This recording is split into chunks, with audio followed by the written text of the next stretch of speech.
Selamat sore untuk seluruh pemirsa yang saya hormati. Seperti apa ya Pak program KIP kuliah tahun 2022?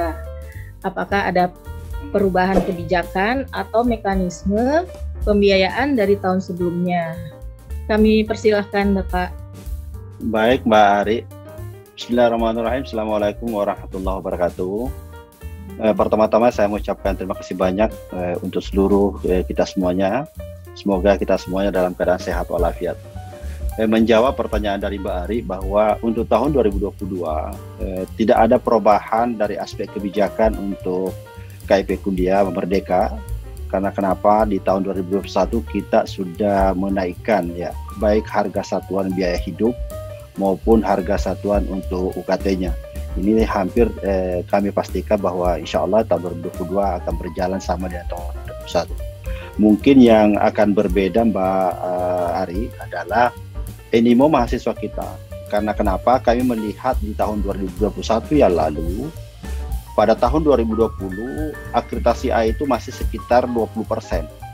Nah begitu KIP kuliah Merdeka kita naikkan harga satuan biayanya, tahun 2021 bergeser menjadi 24%. Dan saya masih optimis bahwa di tahun 2022 ini kira-kira akan mencapai sekitar 26% khusus untuk anak-anak kita yang mengakses prodi akreditasi A. Kemudian pertanyaan selanjutnya Bapak, apakah ada peningkatan anggaran untuk kuliah KIP kuliah tahun 2002? Jika iya, apakah artinya target penerima manfaat juga ditingkatkan? Kalau sasaran sebenarnya tidak ada peningkatan, sama aja tahun lalu, tahun 2021 ya. Hanya saja secara anggaran ya pasti ada peningkatan. Karena kenapa? Dengan perubahan satuan biaya pada tahun 2021 untuk satu semester, yaitu semester gasal. Nah tentunya tahun ini adalah mereka akan ongoing selama 2 semester. Ditambah dengan kelas baru lagi di tahun semester gasal yang akan datang. Jadi kelipatan anggaran pasti ada kenaikan karena intinya bahwa pembiayaan khususnya untuk yang ongoing sudah mencapai di 1 tahun 2 semester ya, ditambah lagi yang 1 semester untuk 200.000 ini. Jadi tapi secara sasaran ini tetap kita melihat bahwa insya Allah di tahun 2022 ini masih tetap di angka 200.000. Oh, jadi ini pembiayaannya untuk 2 semester ya Pak ya, jadi 1 tahun gitu. Ya betul, ya ongoing sudah 2 semester karena tahun lalu kita sudah membiayai dengan perubahan harga satuan dan tentu ini akan berpengaruh tahun ini karena kita akan membiayai selama 2 semester ditambah lagi dengan yang akan entry baru di tahun 2022 ini. Baik, terima kasih Pak Abdul Kahar. Kemudian ini kita akan lanjutkan pertanyaan pertama, apakah ada prodi tertentu yang menjadi prioritas KIP kuliah Pak? Oke, jadi seperti tadi disampaikan oleh Pak Prof Hakim ya, jadi sebenarnya hampir merata sih Mbak Ari ya, jadi saya melihatnya tidak ada yang sangat menonjol. Cuma memang yang saya katakan tadi di awal bahwa pergeseran dari prodi C ke B, B ke A ini kelihatan sekali. Karena kenapa pada tahun 2020 ke 2021 saja yang saya katakan tadi bahwa akreditasi A itu hanya 20%.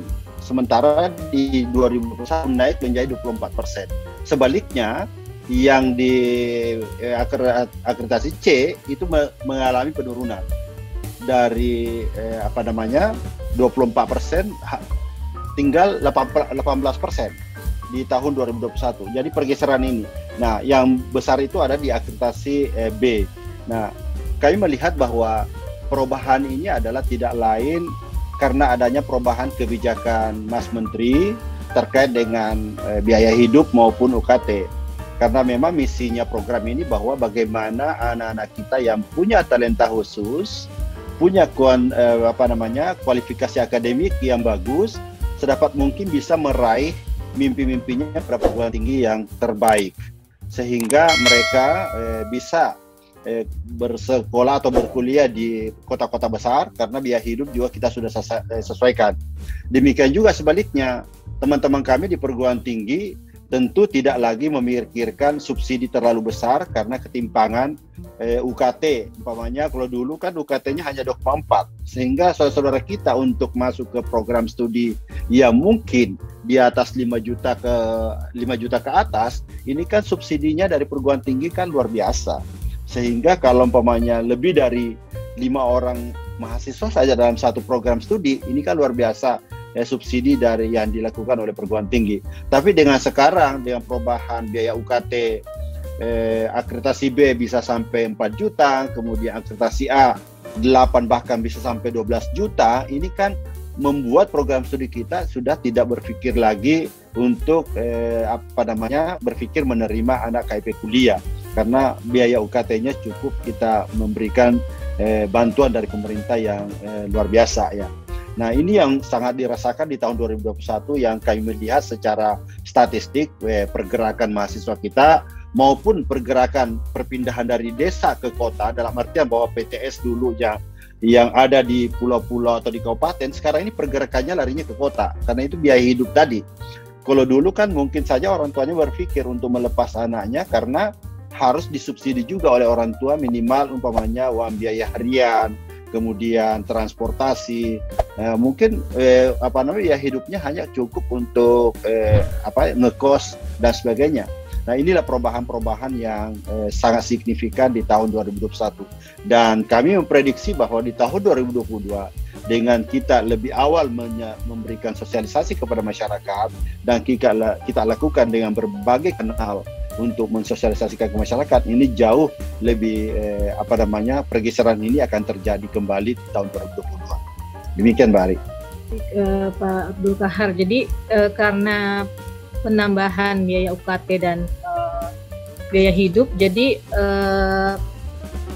calon mahasiswa itu lebih lebih antusias gitu untuk kuliah. Betul sekali Mbak Ari, ya. Masa depan mereka gitu ya Pak ya, karena itu mereka memang mereka yang butuhkan gitu ya. Jadi biaya hidup dan kalau biaya hidup itu untuk orang tua dan UKT juga untuk orang tua bisa meringankan beban mereka gitu ya Pak. Iya betul sekali Mbak. Baik, pertanyaan kedua Pak Abdul Kahar, bagaimana mekanisme pendaftaran program KIP kuliah tahun 2002 ini ya Pak? Ya, jadi mekanisme pendaftaran di KIP kuliah di tahun 2022 tidak ada sebenarnya perbedaan dengan tahun 2021 ya. Adik-adik kita bisa melihat di website kami ya, itu ada di kipkuliah.kemdikbud.go.id, di sana lengkap.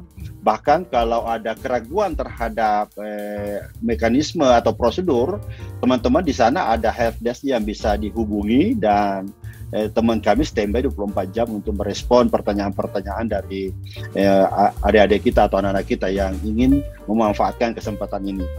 Dan juga yang mungkin yang saya ingin tambahkan Bari, bahwa pengalaman sudah berjalannya SNPTN ini, pendaftaran sudah berjalan, itu ada beberapa hal-hal yang perlu barangkali saya garis bawahi.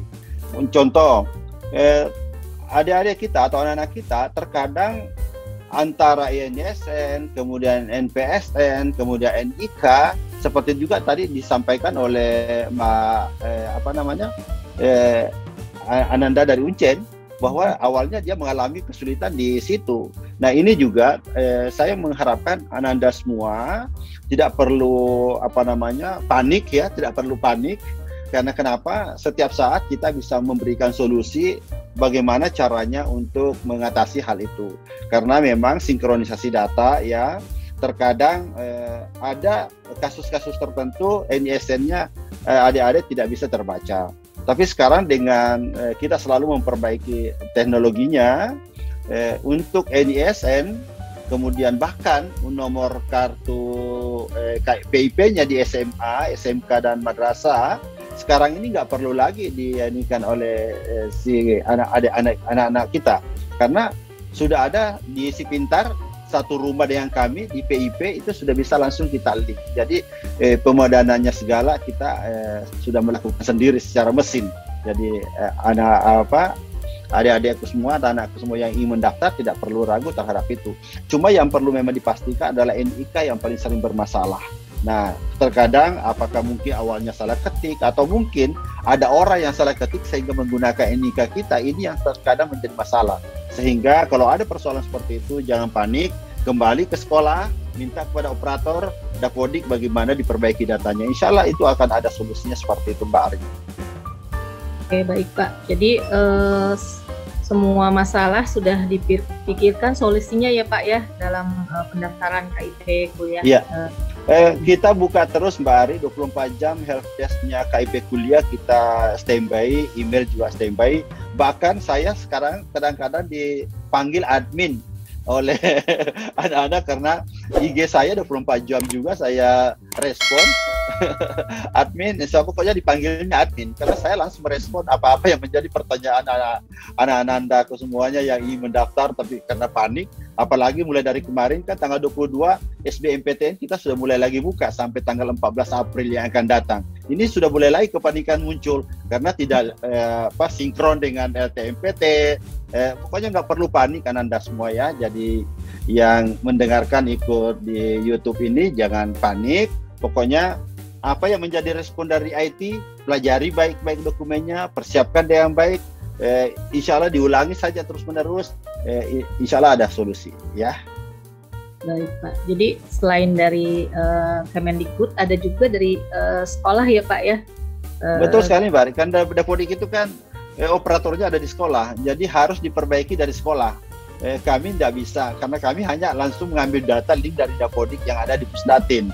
Tapi perbaikannya kan seperti tadi Ananda dari Uncen, bagaimana dia sendiri melakukan updating pribadi gitu loh. Karena memang sama, umpamanya lulusan tahun 2022 ini bisa langsung menggunakan seperti itu. Tapi lulusan yang 2021, 2022 ini kan sudah di pangkalan sekolah lagi ya, sudah di luar sekolah. Jadi itu bisa melakukan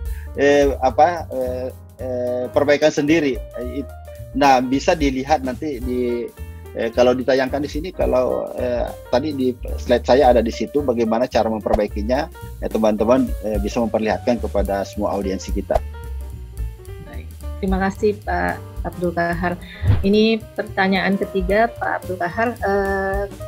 Kapan tanggal-tanggal penting yang harus diingat oleh para calon mahasiswa yang ingin mendaftar KIP kuliah Pak?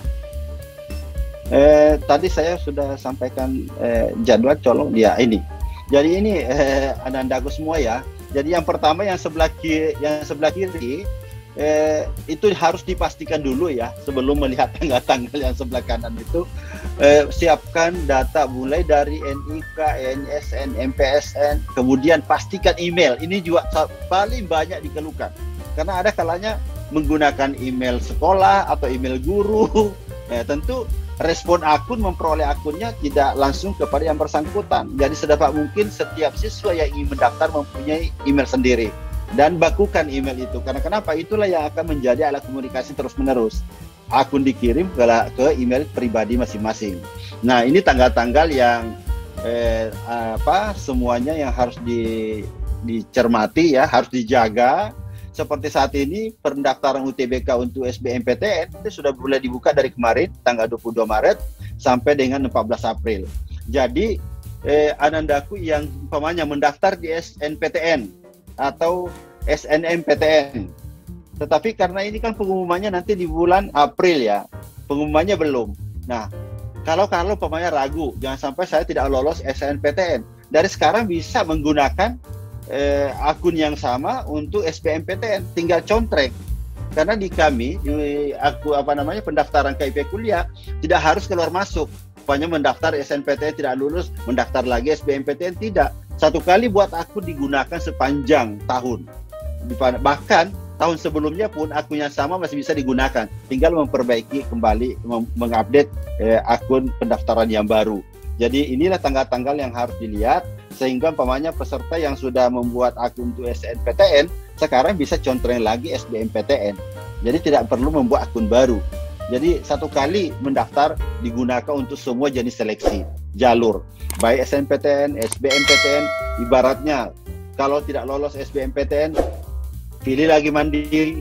Ibaratnya 3 yang tidak lulus mulai SNPTN, SBMPTN mandiri.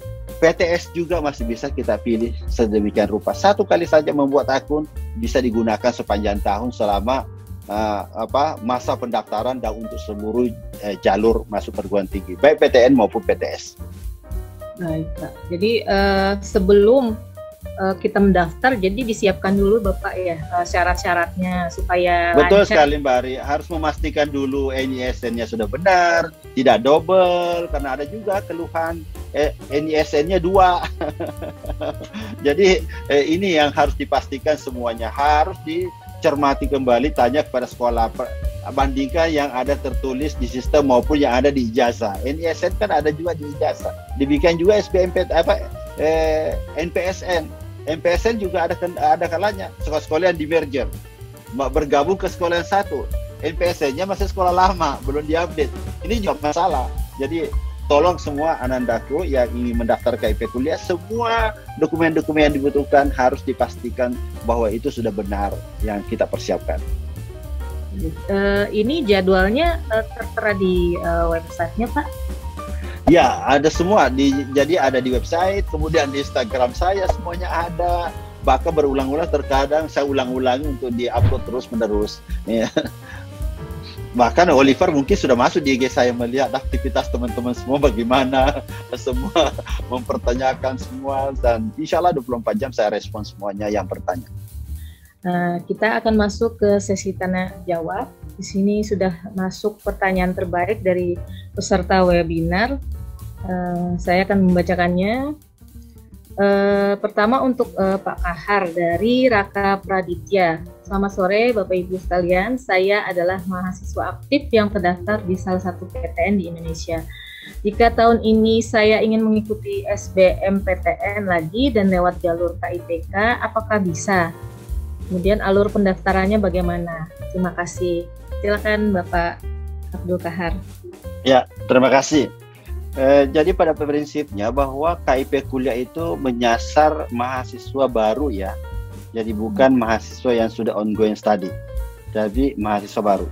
Jadi kalau umpamanya walaupun sudah kuliah tapi sekarang ingin masuk SNPTN atau SBMPTN, karena itu kan artinya ikut seleksi baru. Nah, itu secara paralel bisa melakukan pendaftaran di KIP kuliah seperti tadi tutorial yang disampaikan tadi. Kalau umpamanya ingin melihat kembali tutorial tadi, ada di Instagram, ada di website Puslabdik, itu semuanya ada tayang. Silakan diulang-ulangi lah dilihatnya. Intinya bahwa KIP kuliah ini menyasar mahasiswa yang memenuhi syarat dengan kategori mahasiswa baru, bukan yang sudah ongoing study. Terima kasih. Saya sampaikan untuk partisipasinya hari ini dan juga kepada para peserta